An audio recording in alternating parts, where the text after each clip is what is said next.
Main-main. Rupanya obrolan Christine dan Dharma petang itu didengar tetangga Dharma, seorang tua yang tak memiliki anak. Ia seperti mendapat ide.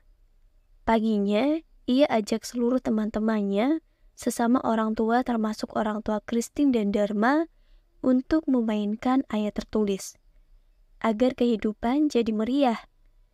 Begitu katanya berkali-kali kepada orang-orang yang berbeda. Sebulan setelah itu, Christine mendapati kening ayahnya benjol.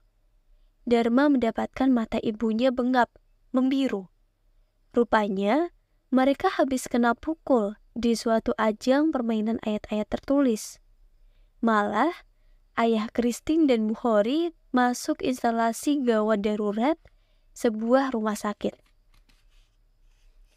Aduh, apakah hasil bermain-main ayat tertulis adalah bengkak-bengkak?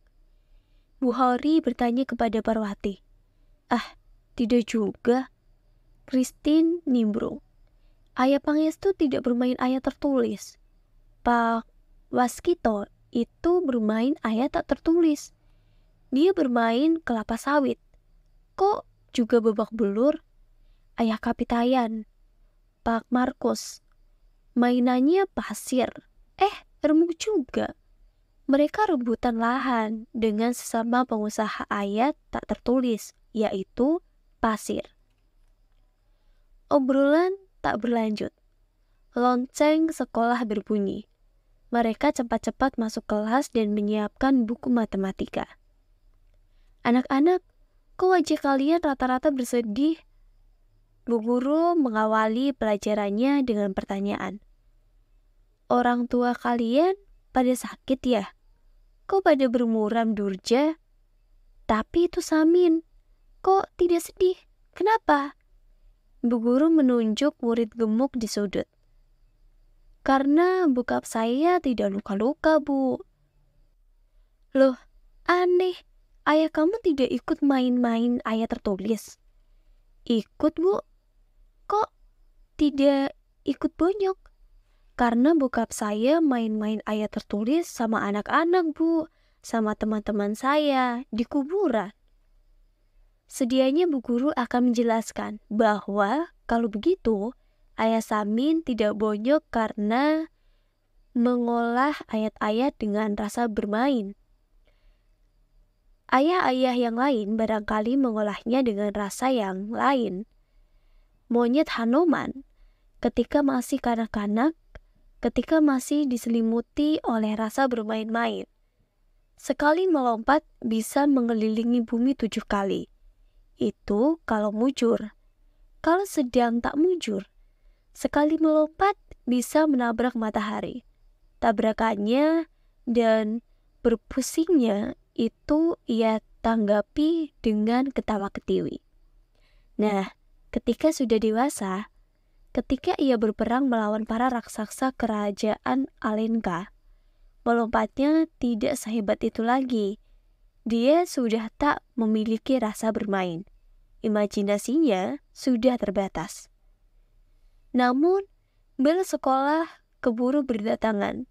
Bu Guru tak jadi menjelaskan itu. Hidup adalah permainan. Dunia syarat dengan aneka ragam permainan. Dari percaturan politik, perdagangan, usaha bisnis, hubungan internasional, intelijen, olahraga, sampai perang.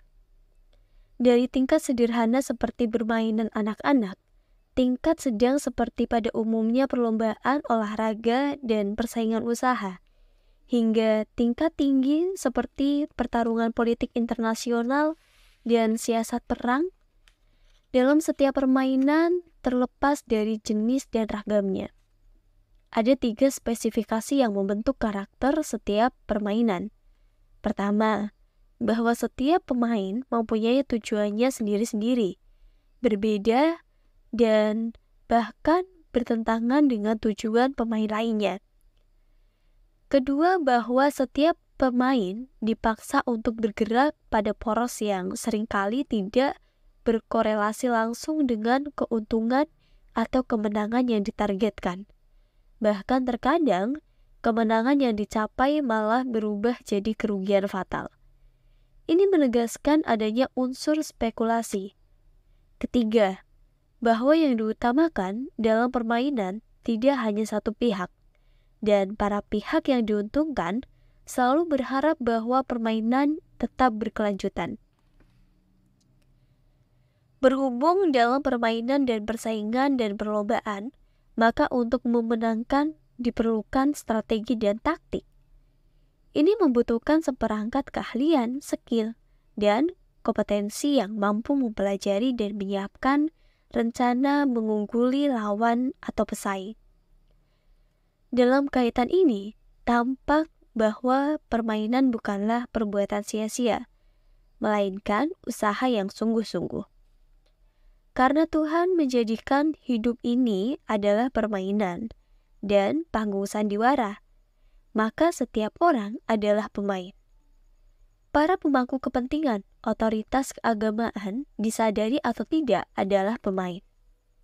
Bahkan, poros pembentuk otoritas keagamaan itu sendiri adalah permainan melalui percaturan politik. Dalam permainan selalu kalah dan menang silih berganti. Tak ada yang memonopoli kemenangan atau menderita kekalahan secara terus-menerus.